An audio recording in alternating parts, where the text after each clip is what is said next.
You're watching WCTV, a community closer. In the following program, acknowledging the most important meal of the day, how this particular federal food program is helping your child to have successful and a happy learning environment. It is a typical school day. Around 8:15, school buses filled with curious minds arrive at the school compound. Some children arrive while holding their guardian's hand as they get dropped off to start another brand new school day.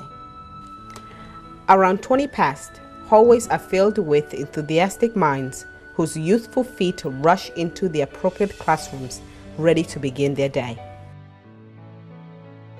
In the classroom, the students are greeted with a familiar face and a breakfast on the table, thanks to the federal program known as a Community Eligibility Provision Program.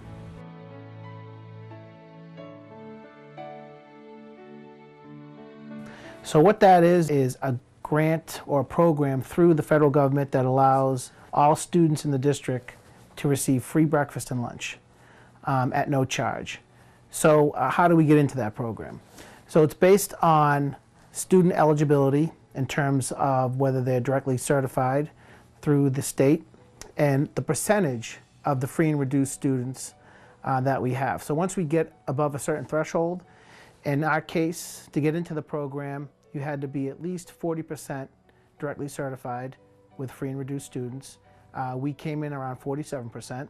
So from that, we get a certain percentage of the reimbursement from the federal government back. That allows all the students to be free, and so we get a percentage back, and from that money we use to buy the food products to serve to the students. Being able to feed all school children at no cost of their own started about 4 years ago. And Deacon's is not the only school in Wareham who benefits from the Community Eligibility Provision Program. So in that program, because all the students are free, we now qualify for to be mandated to serve breakfast at all the schools. So that what the state is telling us is because we have this free program and all students don't have to pay, that they want us to make sure that we offer breakfast and lunch to all students, both of those programs. It took a few trials executing the program efficiently within schools without interrupting classroom time. The idea was to somehow get breakfast to all the students before they started their class time when they came in the morning. So one idea was to have kiosks in the hallway, so as the students came off the bus, they would put their jackets and bags away in the classroom, come back out to the hallway, and we have kiosks set up throughout the school where the students could get in line, pick the items that they were going to get for breakfast, that made it a reimbursable meal, go back to the classroom, consume the items, and then start with the class time. So last year, around this time, looking at the program, we found that it was just taking too long for the students to get the breakfast, eat it, and then start class time. They get off the bus around 25 past 8, and they're supposed to really start the learning time within about 15 minutes of that time. So somewhere around 20 of or quarter of. And we were finding is that once the kids got their food or their meals, they weren't having enough time, or the last student was taking until about almost 9 o'clock to finish breakfast and clean up. So we decided to move it into the classroom. And so with that, we take the coolers, instead of using kiosks, now we have items all packed in the coolers. The students in the before day school program would help deliver those coolers to the classroom at about 8:15 or 20 past 8. So when the students get off the bus, they come in, they go into the classroom, they can put their items away in their cubby holes, and then immediately they can get their items in the classroom and start eating them.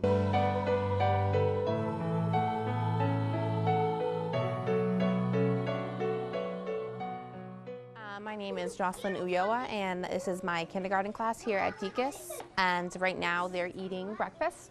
I have all my kids usually eat every day. I have about 3 or 4 who don't. My kids who are eating, they're excited when they come in. They know exactly what to do. They know what to grab. They bring it right to the table. And I think it's important because I know that there's definitely some kids in my class that are not eating before they come to school. And we are 5 and 6 years old, and we do not have lunchtime till 12:30.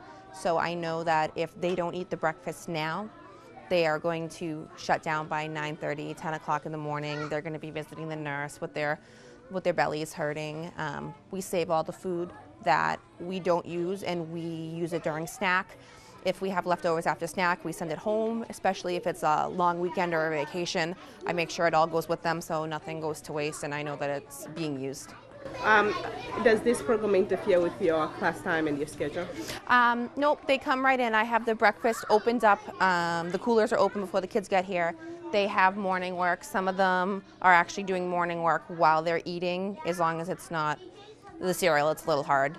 They eat quickly because some of them know that if they eat fast, they might get a chance to get some more. So they'll eat quickly to make sure that they can have an extra apple or an extra thing of oranges. And the cooler goes back by 8:50 every morning, and they're on the rug and ready to go by 9. So the whole process for me is about, I would say, 25 minutes top to bottom. Okay. Does this require you getting here earlier than if the program did not exist? Nope, the cooler's brought down by the kids who are at the before school program. They bring it to my door. I'm actually lucky enough that I have some kids that are so excited to bring it down, they'll set it up for me. I have a table and chairs helper, so when the food is, when breakfast is over, I give it to the table and chair helper. They carry it down. I don't even have to worry about it. The only thing that I do make sure is that they bring the whole bin of tags down so that we can account for all the breakfast to make sure that we know what's being eaten and what's not, and then they just get right to work. What are the best breakfast days of it? When are the days that kids are so excited? They like the muffins, and they also like the cinnamon buns or the sticky buns. And those are on Friday a lot, so it's kind of a good way to end the week. They like the bagels, but it's kindergarten, so the bagels are a struggle right now because they have a hard time spreading it. So I bring in popsicle sticks at the beginning of the year to make it a little easy. And now they're able to use the sporks, so it goes a little faster. Yep, when they finish eating breakfast, they will either go and grab a morning work that they have, which is what they're doing here, or when they finish their morning work, they grab a book to read. It looks like they almost got it down to a T in terms of how to run this program. Since they started serving breakfast in the classrooms, the program has able to show some great progress within the schools and among the students. And so we also found that by doing that, it also allowed more students to participate. With all the chaos that was happening in the corridors, waiting in line, and the kids are all rambunctious in the morning, a lot of students were sort of, they're shy, so they weren't participating even though they probably wanted to. So by putting it in the classroom, it was more calm. It was a sense of they had an opportunity to participate, and it's working out really well. We went from about 50% participation for breakfast to just over 80% now, just over the past year that we started the program up back in February of 2016. So now we're into November, and it's going very well. A school at a time is how Mr. Shin sees it. The free meal program is able to do a lot of good towards students' health and learning. However, without key organization and problem-solving skills, this program can come as disruptive towards learning. There is still a few schools who need to get this program running smoothly. Minot Forest Elementary is the next target. The other 3 schools have a sort of a variation on that, where at the Minot school, the elementary school, the Minot Forest school, they were going to the cafeteria, getting items in a bag, and bringing them back to the classroom. And the reason why they were doing this is because there was, the cafeteria is separated from the school. So there's stairs that go up and down, and it's hard for us to wheel coolers and stuff down there to the classroom. So what we decided to do is, and that was taking even longer. So that was probably like 10 past 9 or so. It was a really long process. It was very disruptive. The kids would have to come up in groups to the cafeteria, get the items, and go back down to the classroom. So starting on the 20th of November, we're going to move that breakfast into the classroom. And so what we've done is we've set up some equipment in the far ends of the school, away from the cafeteria, a cooler or 2, and that would house some of the items to distribute in coolers to the classrooms. It makes it much easier. The staff doesn't have to worry about trying to lug things up and down stairs. We're going to have the delivery sent over there, so it's easy for them to access those items and prepare the coolers in the morning. And it's down in the learning area, so we can mirror the sort of the same procedure that we're doing at the Deacon's school and that'll start next week. So we're hoping that's going to go well. The middle school has a breakfast program, and they get off the buses and they go in line at kiosks and get items too. So I'm hoping I can work with the principal there and try to come up with a way in terms of scheduling. I know that the principals have to follow a certain schedule for class time and where the students need to be. So maybe next year I'll look at meeting with him and talking about a way how we can get maybe breakfast in the classroom for those students too. They wouldn't have to go into the hallways, and we could start that program there maybe next year. At the high school, it's a little more difficult. They start at about 7:15 in the morning. They come in buses, or they walk into school. They go in through the cafeteria. There's breakfast available there. They don't have a lot of time to really consume it. You're trying to get all 525 kids or so through the building at the same time. You know, the cafeteria only holds about 300. So I'll definitely be looking to work with that principal to try to find a way where we maybe can get more food to students at the high school level and not be disruptive to his schedules, or you know, to give them an opportunity to get something to eat, maybe like a second chance breakfast, where later on in the day or before lunch they would have an opportunity to get some items that they could eat as breakfast items. If you're thinking of meal wasting, the thought of students not finishing all of their food items, so then disposing good food in the trash, that is not the case under this program in Wareham. We also added what's called a share table in each classroom. So say a student has to take a certain amount of items. It's usually, there's 4 choices. They can take, some days they only have to take 2 depending on the grain component, or they'd have to take 3 items. So if they want to decline an item after they've taken the items, say they don't want to eat the bagel, or they don't want to eat the apple, or whatever the fruit is that's non-perishable, they can put it on a share table. And this would give students an opportunity to, at snack time, have another breakfast or a meal, or even at the end of the day, if there are any items left over, they would take those items home and have more food available for them when they get home. Running the program efficiently pays off not only in the participation among the students, but also in terms of eligibility for applying for different federal grants when asking for more aid towards the schools. We looked at the ways that we were serving the meals, how we were serving them, how many people it took to serve the meals, the number of hours, and what the items we were using. And basically just try to figure out what was the most cost-effective way to do that and still not sacrifice the quality of the food. And just sort of tighten up, you know, in the areas of labor and food. And by doing that, you know, we were able to turn a small profit the year before last. I think a few $1,000s or whatever. And then this past year, we really utilized a lot of the things that the government offers. Like we get different grants we have available that we can apply for. We applied for those and got some of them. A $20,000 grant for equipment. We got entitlement money through the state, about $90,000 of that a year that we get. And so we can use that money to buy food through the USDA, which it's great. Doesn't cost us anything, and it works in our benefit. So we're not spending that money out. It's money that we can use to buy food. And so by doing those things, just watching what we serve, following what the state regulations are for serving meals, we were able to turn quite a bit of profit this past year. I can say we did very well. So in all the reimbursements that we get, that we put into the federal government for meals that students take, that money comes back to us through the federal government. There's no money at all that's taken from the town or taxes, as long as we're able to run, you know, the program successfully, so that we don't have to rely on that money. Now, should something happen and the food service department runs at a deficit, that would have to come out of the town funds. What does this program say about our community? Does it add any negative connotation to it?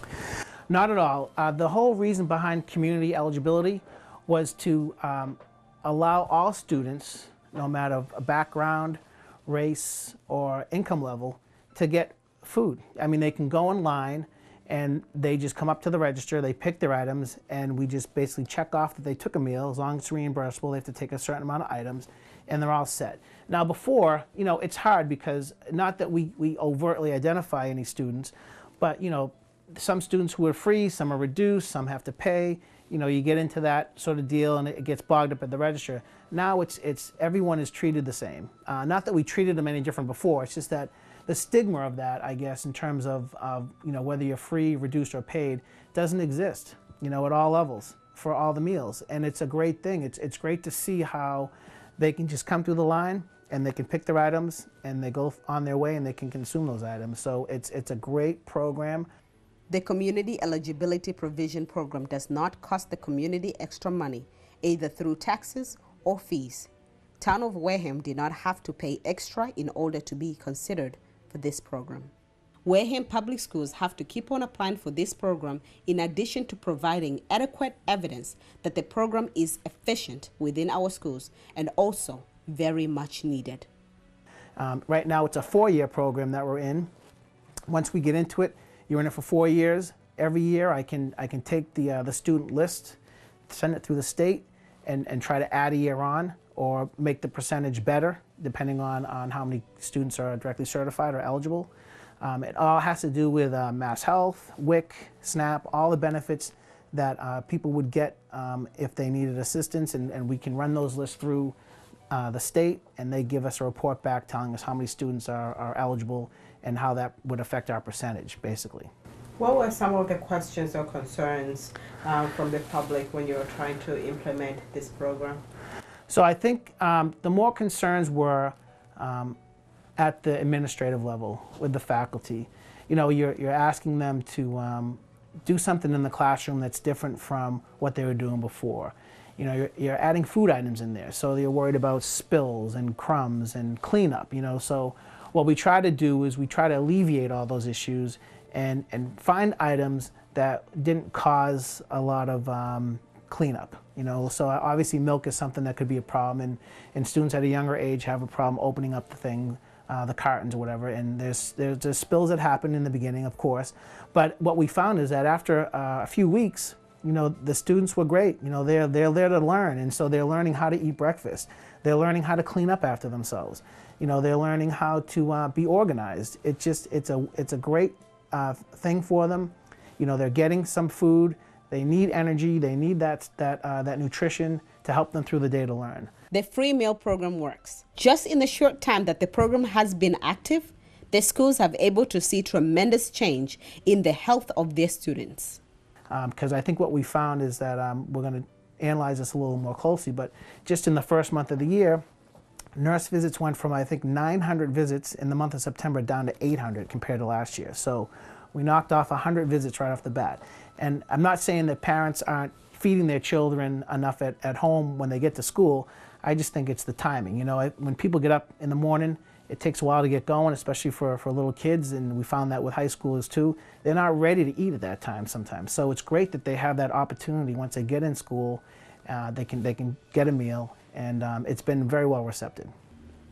Not only is the program able to provide the required nutrition to the students without a cost, the program also takes into account important food-related issues such as allergies. So allergies are something that is being more prevalent, I think, in schools over time. And so how we handle that is that as long as the parent you know, deals with the nurse in terms of getting the information to the nurse as to what the allergens are that the child is allergic to, we can get that information from them, and we can just make sure that we try to accommodate those students by either marking the coolers in the classroom or setting up a separate package for that student who can only eat certain items. So we'll really try to accommodate and make sure that we have the proper items there depending on what the allergy is that the nurse notifies us of. As we approach the holidays, we realize that we have a lot to be thankful for. For now, one thing to be grateful of is the fact that our children not only have a safe learning environment, but also a supportive one, taking into consideration that learning with an empty stomach is not something we would like our children to experience. At the moment, the town of Wareham is eligible under the Community Eligibility Program. However, this may not always be the case. Our funding is based on the Healthy Free Hunger Act. So people might not know what that is, but every 4 years or 5 years, the Healthy Free Hunger Act comes up for reauthorization. And they look at some of the things that are in there in terms of sodium levels, grain content, sugar, you know, all the things surrounding school meals and what we can do to improve them. One of the items in there is community eligibility. And so right now, the Senate version that's in Congress or in Washington hasn't been approved yet, but it's out there. There's a bill that would make the limit to get into the program to 60%. So if that would be passed next spring, or whenever they sit down and go over the bill again, that would put us out of the program.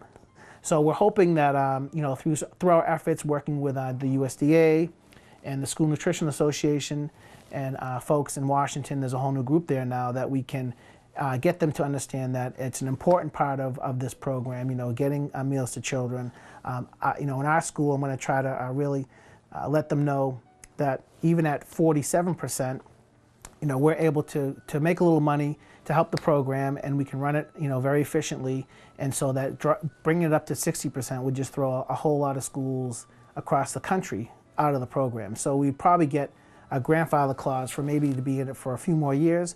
But if that would change, then you know, we would lose that opportunity, and I'd hate to see that. So we're going to fight really hard to make sure that they keep that in the new reauthorization bill.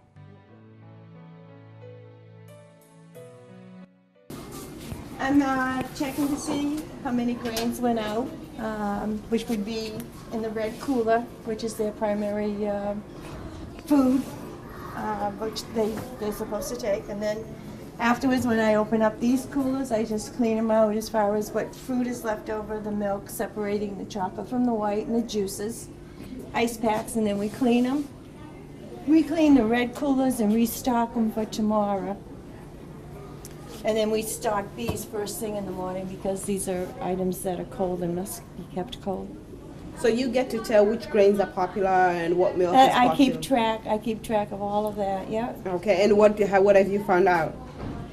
I think that we have a good count for breakfast. We can do better, and if we keep going after the teachers and asking them to, you know, ask the kids and make them aware of the breakfast and what we have to offer them. We like to try to please them. If they don't like something, let us know here in the breakfast. And we can make changes to try to please the majority of the kids. I think we've done better this year than what we have been doing.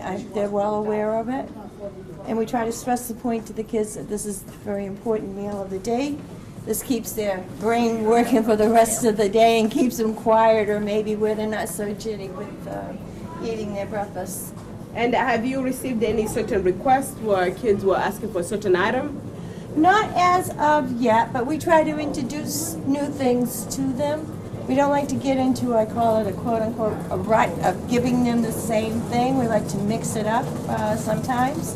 And if it doesn't work, well, we also learn by trial and error too, what they might like and what they might not like. The parents are very supportive of the program. I think that, you know, we do have parents that have chosen to have their children have breakfast at home, but more and more we notice that parents are saying, you know, children are wanting to eat at school, so they're saying, okay, you can just eat when you get there. And I think that you know, there's a balanced nutritional value in everything that they're having, and that they're starting their days with full belly, right? My audience is the teachers. And the teachers definitely comment favorably now. And initially, that, you know, we weren't quite sure how all that was going to go because that was a change, and they were concerned about time on learning. And the teachers now realize the importance of them having their breakfast, and we have it down so that it's seamless. You know, it's a seamless beginning to the day, and the kids get what they need, and that's what matters all the time. I think it's pretty amazing that we get about $2 back for every breakfast and $3.20 back for every lunch. So just under $6 a day, you know, I can feed 2 meals out of the 3 meals. So that's like $30 a week. I don't know where anyone can go for 2 meals a day for $30 for the whole week and feed a child. It's pretty amazing. And we're giving some really good quality food. I mean, at lunch we serve 5 items. We serve a grain, a protein, a vegetable, a fruit, and a milk. You know, so you're getting fresh fruit. The USDA gives us fresh fruit items. We're getting, you know, everything that's given us by USDA is made or grown in the United States. We don't get any foreign products at all. So it's nice. The program, it's kind of it's being utilized. You know, the fruit and vegetable program through the DoD Fresh, Department of Defense. we get to tap into that through a grant and use up some of the food items that the U.S. government can't use for troops and so forth. So there's a surplus of things, so we get to get those items and use them in our schools, which is great.